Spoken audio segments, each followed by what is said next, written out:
I really want people to put this into perspective, because what I've been finding already, and we have a lot to talk about in this regard, but last night on the blog, I was on the blog talking to people throughout, and over 900 posts on the blog last night throughout the returns coming in, and I'm seeing a pattern, and we need to talk about it. There are people who just don't even seem to want to care about the ballot measures. Maybe they were people working in the Obama campaign, LGBT people who, that was the most important thing to them, and they're not even thinking about that. And to them, this is just all one big, great, beautiful win. And then there are the people who, and I can understand it if you live in California, certainly, or Florida or elsewhere, for whom the ballot measures are the be-all and end-all, and they're basically saying, I can't even celebrate Barack Obama winning. And they're just saying it was a horrible night. And I got to say, both of those positions, both of those attitudes, I think are wrong. We have a lot to celebrate here, and we have a lot to also be very sad about and to make sure that we change for the future. But let me put something forward here, folks. We are not, everybody's used to like instant everything. We're not instant rights, instant gay rights. We're not overnight you get your marriage rights. We're not, go to a judge, they fix it, the Supreme Court, it's all over. We are in a struggle, a civil rights movement, and we are a young movement. We're a very young movement. Look at the Black Civil Rights Movement. And now look at the culmination of it. An African-American president. But how many people died for the cause over how many years?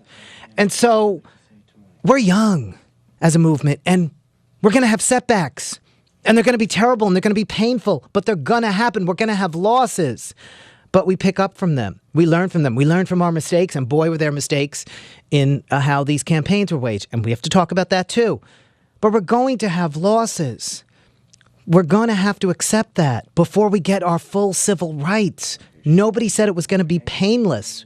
On balance, we've come very far in a short period of time.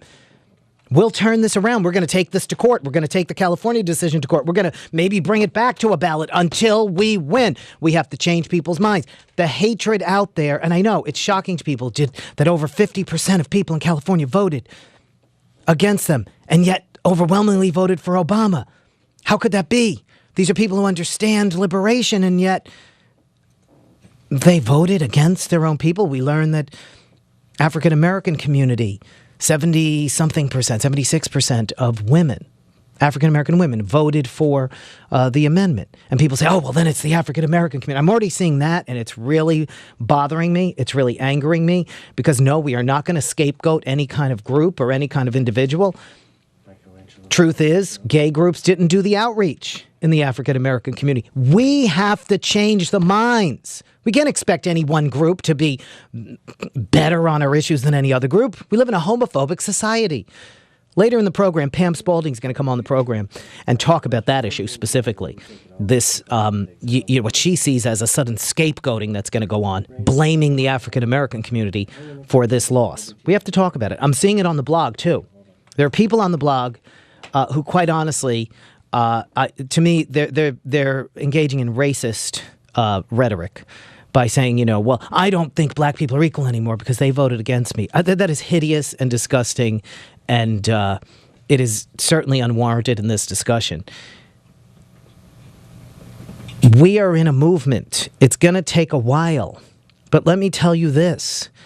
We had some big wins. We got rid of Marilyn Musgrave. She's not going to be putting together the federal marriage amendment. We got another openly gay member of Congress. And most importantly, we elected Barack Obama, a Democrat who, in his acceptance speech, talked about gay equality last night, and who is entering this country into a new era. And let me tell you this, and let me ask you this. Would you rather that we now have to engage in these battles continually, certainly in terms of turning California back around and Arizona and Florida, in a continued Republican era, in a continued McCain era? We are now better prepared to take on the challenges going forward because we now have Barack Obama in office. There is an enormous amount to celebrate. And I, for one, was overcome with joy last night at 11 p.m. when suddenly the networks called Barack Obama, and all over the TV and all over the street, and all I could hear were people screaming outside my apartment and just applauding, and I was overcome completely. It was just like yesterday when I went to vote. I really just was emotional. And we cannot get bogged down in being depressed about one thing or this thing or that thing. It's all about the ups and downs and trying to make sense of it all and put it in context. We have enormous amount to celebrate here. And I want to congratulate every one of you who worked so hard on our wins as well as our losses. It's all part of it. It's all part of it.